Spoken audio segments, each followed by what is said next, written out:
Pertandingan bola sepak di Malaysia sudah pun bermula hampir 100 tahun dahulu dengan kehadiran Piala HMS Malaya yang diperkenalkan oleh British dan dikenali sebagai Piala Malaya. Namun pada tahun 1967, ianya ditukar nama kepada Piala Malaysia yang seterusnya diguna pakai sehingga ke hari ini. Tidak sehingga 1979, barulah pertandingan Liga Bola Malaysia bermula dengan wakil pasukan dari setiap negeri bermain dalam Liga sebelum layak ke pertandingan Piala Malaysia. Dan hanya pada tahun 1982, barulah trofi Liga diperkenalkan untuk pemenang Liga ketika itu. Bola sepak Malaysia yang telah melalui berbagai evolusi yang menyaksikan perubahan dari segi format pertandingan, peraturan dan macam-macam lagi bagi merancangkan dan memberi lebih kualiti kepada mutu bola sepak tempatan. Dan impak yang paling signifikan ialah kebenaran kepada pasukan-pasukan bertanding membawa masuk pemain-pemain import bermula dari tahun 1989 apabila Liga Semi Pro mula diperkenalkan. Dan semenjak itu kita telah menyaksikan lambakan pemain import yang tiba ke Malaysia bagi mewarnai dan bersaing di dalam Liga tempatan. Ada yang memberikan impak positif dan ada yang sebaliknya. Pemain-pemain dari benua Eropah, Amerika Selatan, Afrika, Oceania dan sekitar Asia menjadikan Malaysia sebagai destinasi di dalam perjalanan karier mereka. Dari jumlah pemain import yang ramai berkelana ke Malaysia ini, bagi peminat dan penyokong kelab bola sepak Arsenal pastinya masih ingat dengan kehadiran beberapa pemain Arsenal yang pernah mewarnai bola sepak Malaysia. Di dalam video ini, Ampang Hybri akan mengimbas kembali semua pemain Arsenal yang pernah bermain di dalam Liga Malaysia sehingga kini. Tapi sebelum itu, kepada anda yang masih belum subscribe channel ini, anda boleh berbuat demikian sekarang dengan menekan butang subscribe di bawah dan butang loceng di sebelahnya untuk mendapatkan notifikasi bagi video-video yang akan datang.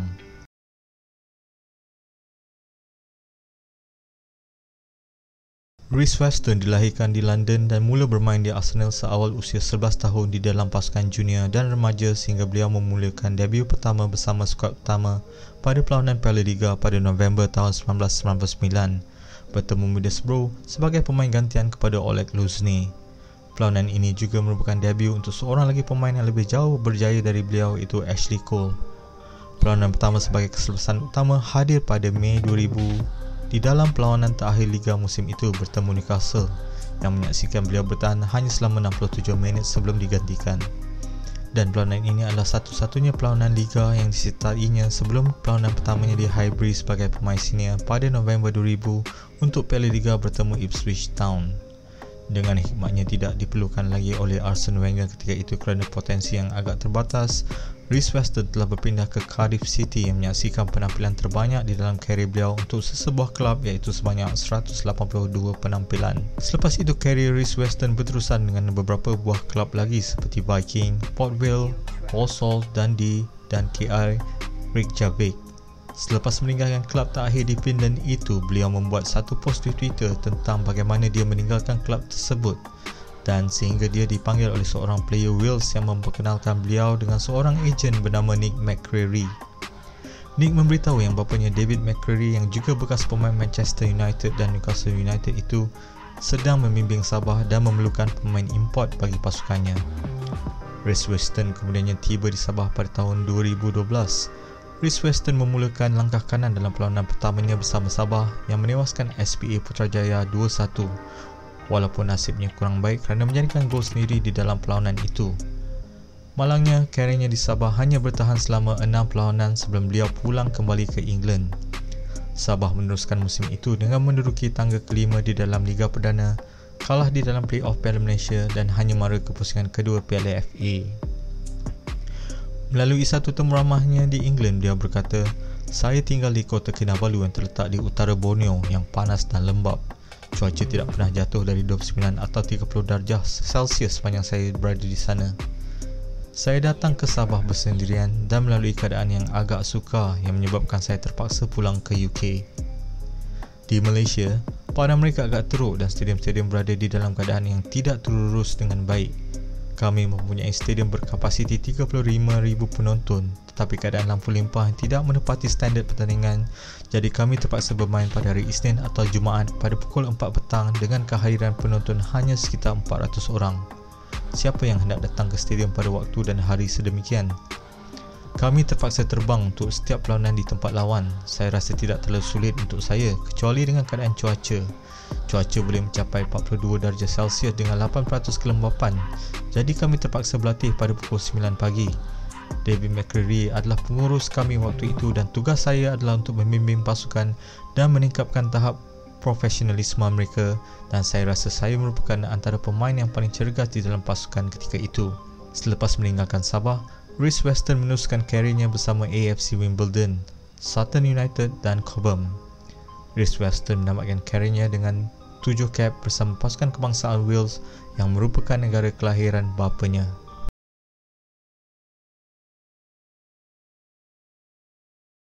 Semua peminat tentunya masih ingat kelibat penyerang Arsenal ini yang menjadikan gol tunggal dan juga gol kemenangan Selangor di dalam perlawanan akhir Piala Malaysia 1997 mengalahkan pasukan Pahang. Kiomia dilahirkan di Huddersfield, England pada tahun 1969, memulakan karier sebagai pemain penyerang bersama Ipswich Town dengan lebih 250 penampilan dan 62 gol, dan di mana pada musim 1991-92 beliau merupakan penjaring terbanyak Ipswich Town dan membawa kelab itu naik ke First Division di England. Pada Februari 1995, beliau telah disambut oleh Arsenal dengan nilai perpindahan sebanyak 1.25 juta pound bersama-sama seorang lagi pemain penyerang, John Hudson. Membuat penampilan pertama untuk Arsenal menentang Everton pada Januari 1995 dan menjadikan gol pertamanya untuk Arsenal pada Februari 1995 menentang Nottingham Forest. Walaupun begitu, nasibnya tidak begitu baik dengan hanya menjaringkan 3 gol dalam 17 penampilannya bersama The Gunners. Ditambah dengan adanya penyerang-penyerang seperti John Hudson, Ian Wright dan Dennis Bergkamp membataskan minit permainannya di sana. Dia kemudiannya dipinjamkan ke sebuah klub di Perancis, Le Havre, sebelum membuat 7 penampilan sebelum dipinjamkan ke Selangor selama 6 bulan. Selangor mendapatkan Kiomia bagi menggantikan Christopher Mandla dan rakan senegaranya dari England dan juga bekas pemain prolific Everton, Tony Cottee, yang tidak berjaya kekal hingga ke akhir musim. Selangor yang ketika itu dibimbing oleh juga jurulatih dari England Steve Wicks telah pun memenangi Piala Sumbangsi dan Piala FA. Namun begitu hanya menamatkan liga di tangga keempat tetapi layak untuk ke pertandingan Piala Malaysia. Kehadiran Kiomia ke Selangor menggalah satu tanggungjawab yang amat berat bagi menggantikan pemain berprofil tinggi seperti Tony Cottee dan juga bermain bersama penyerang sensasi Malaysia dan Selangor ketika itu iaitu Azman Adnan. Ternyata pertandingan akhir Piala Malaysia pada tahun 1997 itu adalah satu kenangan manis kepada pasukan Selangor dan Kiomia dan juga semua penyokong Selangor kerana ianya adalah kejayaan hat-trick berturut mereka selepas memenanginya pada 2 tahun sebelum itu, 1995 dan tahun 1996. Menewaskan Pahang dengan keputusan 1-0. Gol tunggal kemenangan malam itu hadir melalui jaringan pemain pinjaman Arsenal itu pada masa tambahan melalui format Golden Goal.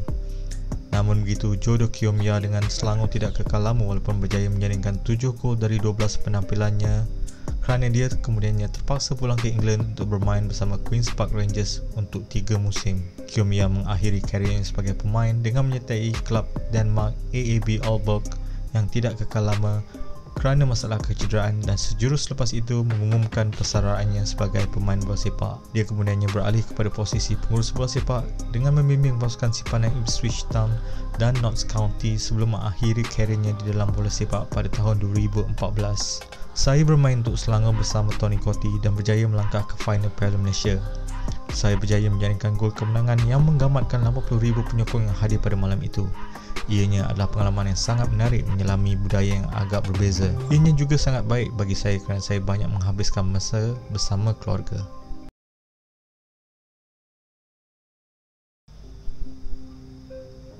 Seorang pemain paling prolific jika dibandingkan dengan semua pemain Arsenal maupun mana-mana pemain import yang pernah bermain di Liga Malaysia. David Rocastle atau digelar Rocky oleh penyokong Arsenal ini dilahirkan di London, England pada tahun 1967.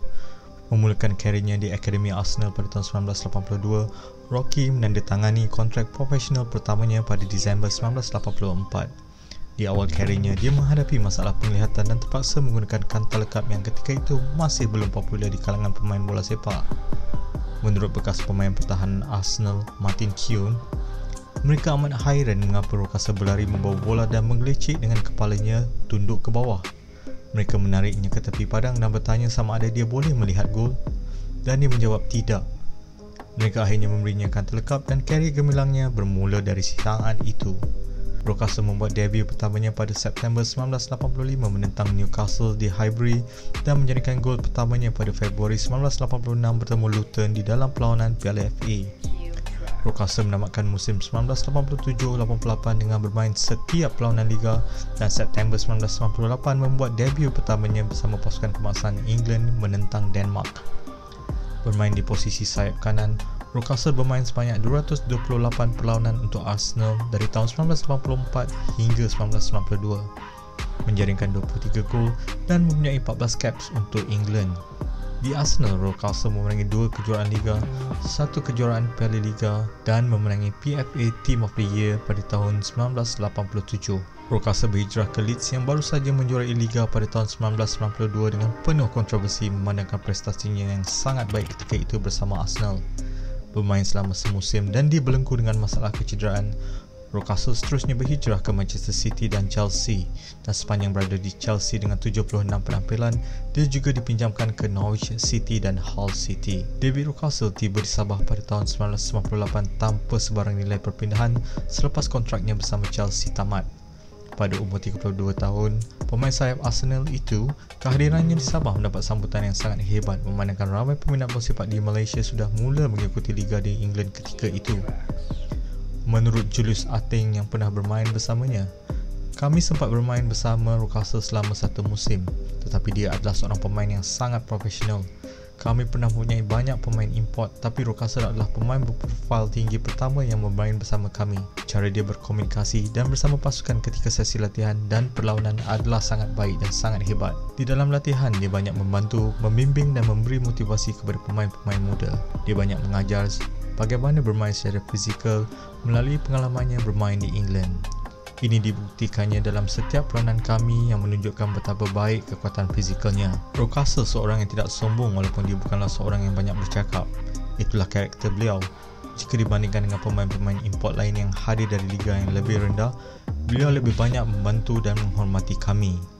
Pernah sekali kami terpaksa menghadiri latihan pusat di luar kota Kinabalu di mana kami perlu ke sebuah kawasan ladang yang serba kekurangan dan beliau turut menyertai kami selama 2 minggu tanpa sebarang alasan dan rungutan. Kami hanya menaiki Land Rovers, makan di rumah pengurus ladang dan Rocastle hanya mengikuti itu tanpa sebarang permintaan istimewa. Beliau bukan sahaja seorang pemain bola sepak yang hebat, tetapi individu yang sangat hebat juga. Namun begitu, karier Rocastle hanya bertahan selama semusim dan beliau terus menamatkan kariernya pada Disember 1999 dan bersara dari bola sepak dan kecederaan merupakan sebab beliau membuat keputusan tersebut. Sepanjang bermain di Sabah, Rocastle membuat 13 penampilan dengan 10 gol dan telah membantu Sabah muncul sebagai naib juara Piala FA 1998 setelah tewas kepada Johor 1-0 di Likas. Namun begitu, hayat Rocastle tidak bertahan lama setelah beliau disahkan mengidap kanser non-Hodgkin lymphoma yang menyerang sistem imuniti badan. Seluruh peminat bola sepak seterusnya dikejutkan dengan kematian beliau pada Mac 2001 pada usia yang hanya 33 tahun. Pemergian beliau diratapi oleh seluruh peminat bola sepak dunia, termasuk peminat bola sepak tempatan yang belum puas menyaksikan aksi beliau bermain di dalam Liga Malaysia.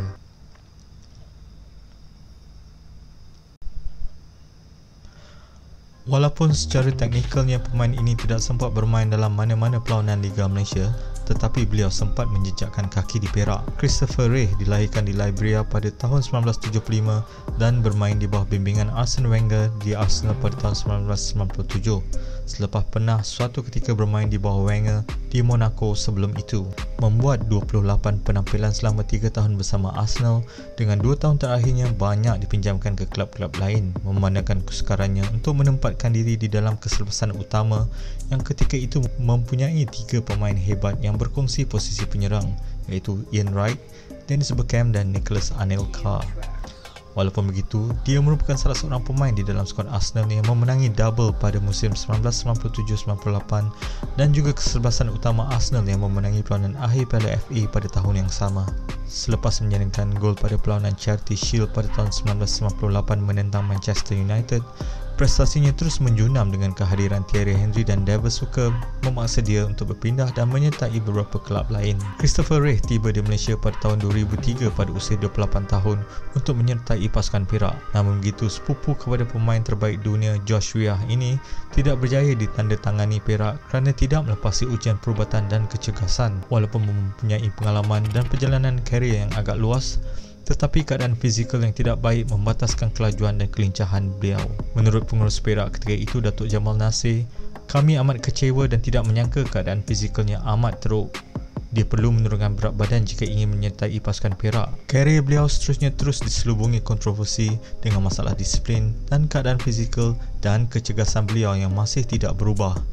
Beliau akhirnya menamatkan kariernya sebagai pemain bola sepak dengan kelab Persamaan Manokwari di Indonesia pada tahun 2010. Reid mempunyai 36 caps untuk Liberia dan pernah dilantik untuk menjadi ketua jurulatih pada tahun 2014 untuk pasukan bawah 20 tahun Liberia dan penolong jurulatih pasukan senior Liberia pada tahun 2019.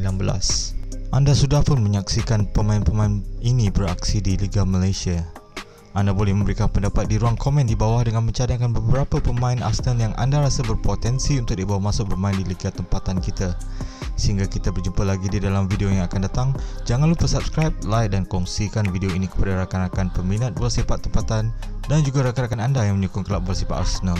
Sehingga kita berjumpa lagi, terima kasih.